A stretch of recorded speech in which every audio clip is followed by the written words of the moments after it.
কি বড় তেলের ট্যাঙ্কি রে ভাবি ভরবো তো ডিম ভাজিতে ভাত খাইতে হবে, এখন করার কিছু নেই। রাস্তা জ্যাম তো হেলিকে বেশি ভালো লাগতেছে। রাস্তা ক্লিয়ার হলে এত ভালো লাগতো না। কত বলে যে যাই খাস এদিক দিয়ে ফেলবি না, তারপরে সব ময়লা খালি এদিক দিয়ে ফেলে। হ্যাঁ, আর কোনো জায়গা নাই।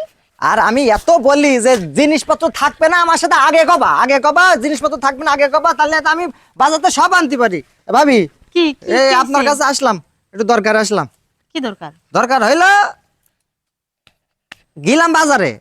আচ্ছা বাজারে যখন গেছি তাহলে বাড়ি কি নেই না নেই তুই তো আমার ফোনে বলে দিতে পারিস নাকি? অবশ্যই। এখন তো ফোনের যুগ, এখন তো সেই যুগ নেই যে খবর পাঠাতে পারছি না, তাই না? হ্যাঁ, তাহলে তুই বলবি না কি নেই না নেই।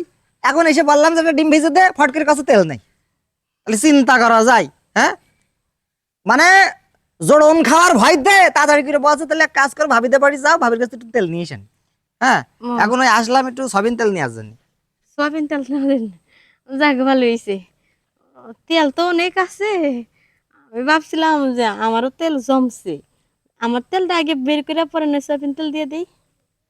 বুঝলাম না, আমি তো সয়াবিন তেল নিতে আসি, আপনার তেল জমছে মানে কোন তেল জমছে আপনার? জানি তো আপনার ভাই 6 মাস ধরে বাড়িতে নাই। হ্যাঁ ভাবি, দুঃখের কথা কি কব, আসলে আপনার কপালে ছিল এই জন্য, কপাল খারাপ আর কি।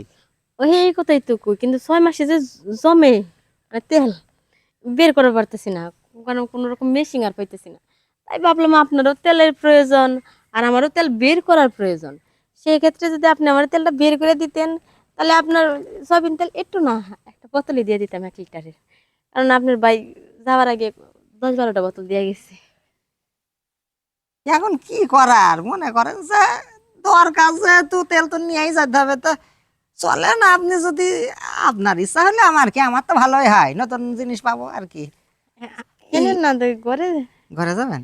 না থাক, ঘরে গেলে হুটহাট করে কেউ চলে আসলে সন্দেহ। আর বাইরে যদি কেউ চলে আসে, খালি আস্তে করে কাপড়টা নামাই দিব, খোলাখুলি এইখানেই ঝামেলা বসে কম। পড়েন, এখানেই বসে পড়েন। শোনেন ভাবি, কি?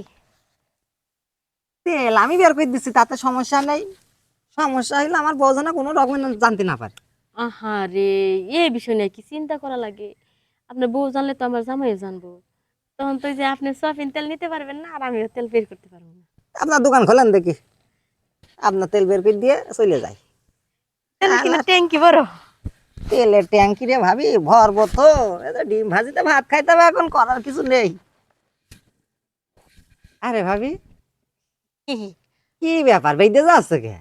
আরে অনেকদিন ধরে জ্যাম হয়ে রয়েছে না, এই লেগে তো বাইরে দিতেছে।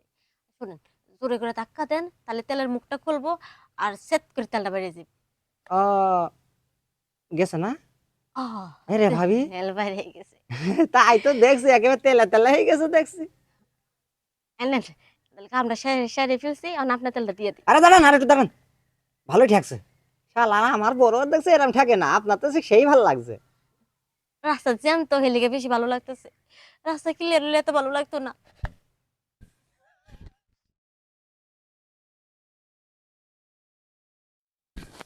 ভাবি, কি? শালা আপনার তেলের মুখটি খুলতে গিয়ে দেখছে আমার মুখটি তেল ঝাল ছিল সব বেড়ে গেছে। হ্যাঁ, এই তো ভালো হয়েছে, মনে করেন যে আমারও তেল বেরিয়ে গেছে, আর আপনার যা জমানো ছিল সেটা বেরিয়ে গেছে। আরে আরো ক্লান্ত বেশি হয়ে গেলাম রে ভাবি, মনে আচ্ছা, করলাম ডিম ভাজিতে দুটো ভাত খেতে আসবো। ও মা, ভালোই হয়েছে। আপনারও মেলা দিন যে আমটান ছিল, ছাড়াই দিলাম। তা দেন ভাবি, তেলের বোতলটা দেন, চলে যাই। তাহলে নেন, দাঁড়ান। দাঁড়ানোর দরকার নেই, আপনার বাড়িতে চলে যান, আমি তেল বোতলটা নিয়ে আসতেছি। না ভাবি, আপনি ঘরে যান, আমি কিনে বসছি, তো তাড়াতাড়ি এসেন। এই তেলটা একটু ধুমো তো, একটু সময় লাগবে। এসেন।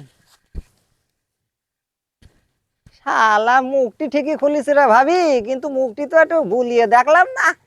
ধুর, তাড়াতাড়ি আসেন।